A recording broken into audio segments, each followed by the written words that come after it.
अस्सलाम वालेकुम नाजरीन, आज हम आपको बताएंगे कि टिक टॉक लाइव पर गिफ्टर ने दोस्ती के बाद मोहब्बत कब की, और इस मोहब्बत के बाद मोहब्बत में वो इस कदर अंधा हुआ कि उसको अपने बीवी बच्चे भी भूल गए।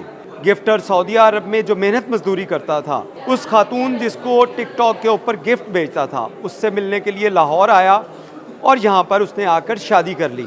लेकिन ये टिक टॉक की शादी, टिक टॉक की दोस्ती और टिक टॉक की मोहब्बत ज़्यादा अरसा ना चल सकी और ये बात थाने तक पहुंची।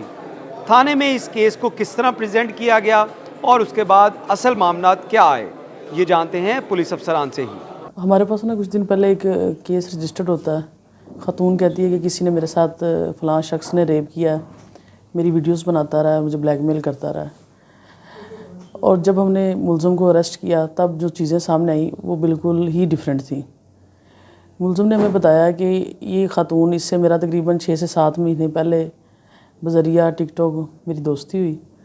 दोस्ती होने के तकरीबन 1 महीने बाद ही मैं सऊदीया से जो उनसा है वापस आया। इसके साथ मेरा निकाह हुआ और फिर मैं इसके पास रहा और फिर मैं वापस चला गया। जब मैं वहाँ पे गया हूँ, वहाँ से 2-3 महीने रहा हूँ, तो उस खातून ने मुझे कहना शुरू किया कि मेरे पास रहो, मैं अकेली हूँ, मैं तुम्हारे बगैर नहीं रह सकती। मैंने, चूँकि वो आदमी पहले से भी शादीशुदा था, उसके बच्चे थे, उसने अपनी फैमिली को बिल्कुल नहीं बताया। वो कहीं ये सरगोदा खुशाब वाली साइड के किसी देहाती इलाके से वो बिलोंग करता था बंदा। उसने अपनी फैमिली को बिल्कुल नहीं बताया कि वो वापस आ गया। वो पिछले 3 महीने से इसी खातून के साथ उसने एक रेंट पे घर लिया। वो खातून और ये शख्स और उस खातून के 2 बच्चे ये वहाँ पे बड़े अच्छे तरीके से रहते रहे। वो खातून जो सी थी, वो उसका शौहर फौत हो गया था, बेवा औरत थी वो, और वो दोनों बच्चों के साथ उसके साथ बड़े अच्छे तरीके से रहती रही। अब ज़ाहिर बात है, इसकी ये जो जिस शख्स से इसने शादी की थी वो पहले से मैरिड भी था, उसके भी बच्चे थे, तो समहाउ वो उसके पास तो रह रहा है, लेकिन उसने अपने पीछे फैमिली को भी तो टैकल करना था। तो वो उस चीज़ से नाराज़ थी कि भाई अब तुमने मेरे से शादी किया तो मेरे साथ ही रहना, तुमने उसको छोड़ दो। वो शख्स इस चीज़ पे माना नहीं। उसने क्या किया, उस खातून ने अपने 2-3 रिश्तेदार इकट्ठे किए और उसके लड़के के मोबाइल, उनके पासवर्ड बदले जिसमें उसकी चीज़ें थी, जिसमें उसका कोई मतलब कि सबूत वगैरह जिसको हम कह सकते हैं कि ये उसके साथ इसकी शादी है, या उसके पास डॉक्यूमेंट में तो कोई चीज़ नहीं थी। डॉक्यूमेंट चूँकि इस पर वो ट्रस्ट कर रहा था, उस खातून जिसके साथ वो रह रहा था, कि ये तो मेरी बीवी है और सारी चीज़ें, उसको तो इस तरह का नहीं था कि ये मेरे पे कल को कोई एफआईआर होगी या कोई मैं कानूनी कार्रवाई मेरे पे होगी।